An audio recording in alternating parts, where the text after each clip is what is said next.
and I am able to stand with him against Sogi123. Please welcome Pierre Burns. I just love this human being. He is a good man, and he takes care of his family and his community. Pierre Burns. Hey everyone.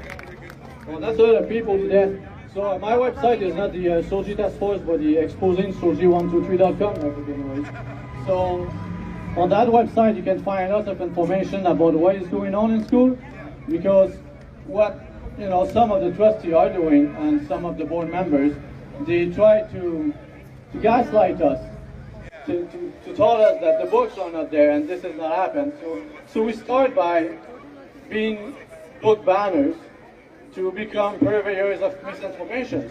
So I remember 3 years ago, everyone was calling us book banners, and now suddenly they told us that the books doesn't exist, which is a complete lie. So the things I can say to all of you is don't get gaslight by the school board that the books are not there. The books are there. There are books in school that are showing very sexually explicit materials into the books.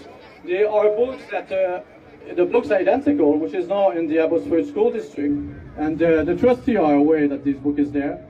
Is describing a father raping his daughter.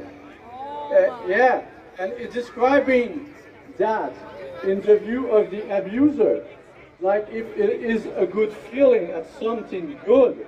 And this book is in the Abbotsford school district right at this moment.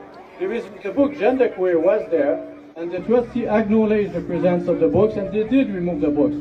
So there is some things that are going on right now, and there are books that are removed too. But don't get gaslight, and don't get gaslight to believe that the books are not there. The books are there, okay?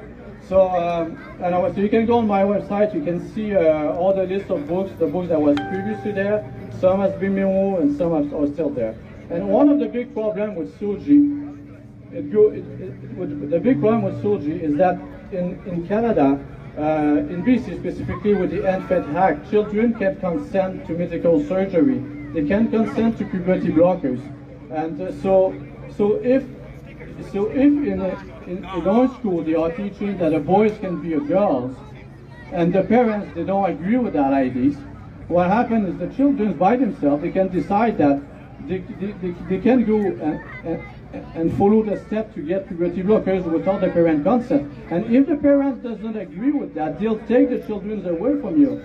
Okay, so and that's very wrong, and that's why there is actually a lot of parents that are going with it, because they don't want to lose their children, so they will consent with their children having puberty blockers given to them, because if they don't, the state will take them away from them. So regardless of how close you are to your children, if a teacher is capable of manipulating your children to believe that they are born in the wrong body, even if you told your children that this is false, the government can take your children away from you, because in this case you will be considered not allowing your children to go with the gender they prefer, will be considered child abuse. So then you will become child abuser because you refuse to go with the with gender ideology in school, and this is very dangerous, and it can happen to anyone here. My son, in his school, he was 9 years old. He had 3 girls that were identified as trans. My son came back home and asked me, what is trans? And I asked my son, where did you learn this? Then he explained to me that 3 girls in his classroom were identifying as trans.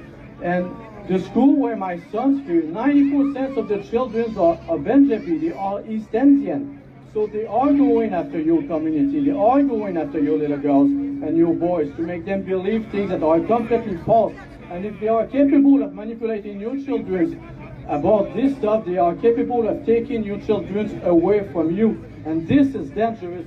And yeah, so if you want to look at which part of the law I'm talking about the Infant Act, Section 17. It explains that children can consent to medical surgery, even to cosmetic surgery.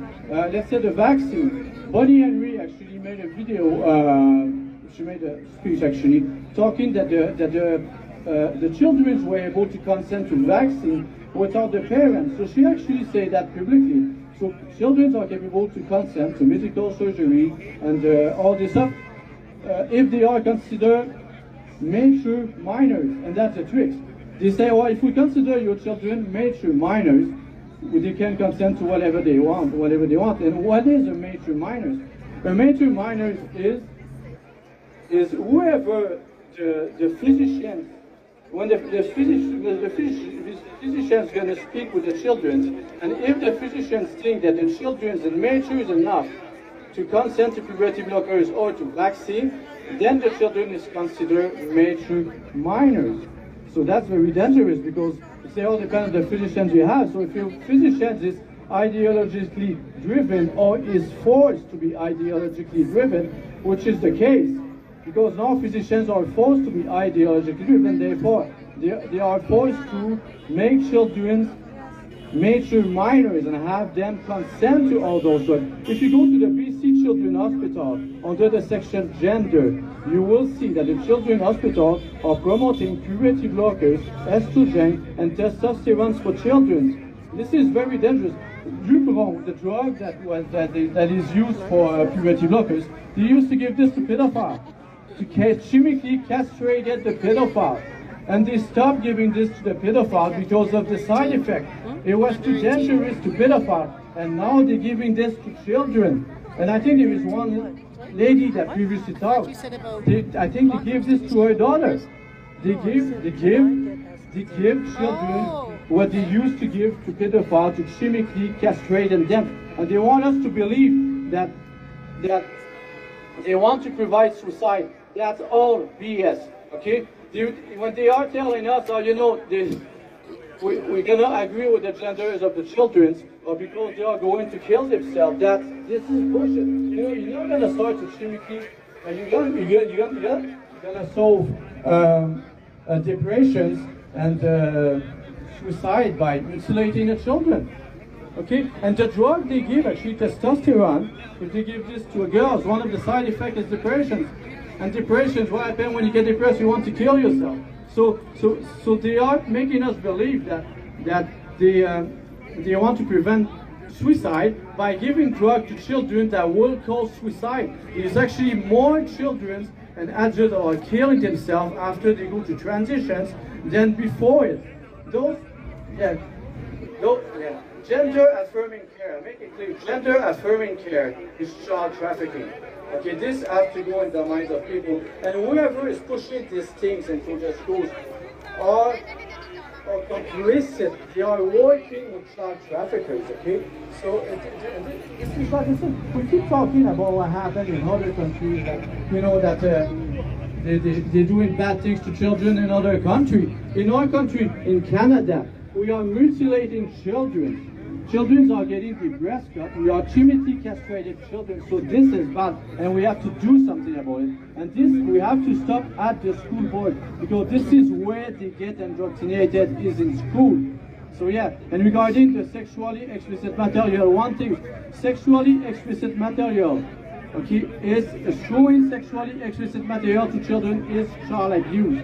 And this is in the criminal code, section 171.1. And you can take a look at it. If you want to know what is sexually explicit material, go at section 171.1, paragraph 5. They will describe all of it. So if one book in school shows sexually explicit material, that book should not be there. There is no excuse to show sexually explicit material to children. I cannot even explain here what is sexually explicit materials, because there is children around and they are doing this in school. So anyway, so and the board they don't. And the main problem too is that the board is not listening to us, and this is exactly what happened when the board don't listen to us. Right? They complain because parents are walking on the street. We went on the school board and they want to talk to us about this issue. They call it bigot and transphobic. That's complete BS. No one's okay. I gotta go on. Anyway, one thing: don't get groups to believe that showing sexually explicit material to children it's okay. It's wrong. No one should ever expose children to this kind of stuff. And gender affirming care is child trafficking, and we have to protect our children against it. no matter what. If we have to fire the entire board through, so be it. Yeah.